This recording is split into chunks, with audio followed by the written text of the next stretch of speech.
এই যে ছেলে জুবান ও এত পেল কোথায় আমাকে বলেন? ট্রান্সজেন্ডার নিয়ে এত উৎপাত, এত কিছু হয়ে গেল, ও কি মনে করেন কিছুই বুঝে না?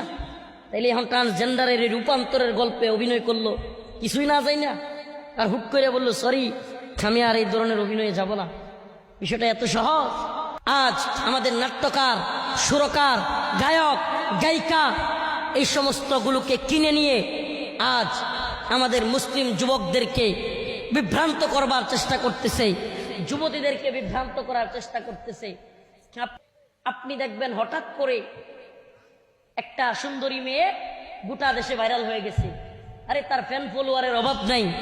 এই নায়িকা হঠাৎ করে কিভাবে উঠলো, তেমন অভিনয়ও পারে না, তার ফ্যান ফলোয়ারের অভাব নাই। আপনি দেখবেন বিভিন্ন মিডিয়া, কর্পোরেট ব্যবসায়ীরা তার পিছনে উঠে পড়ে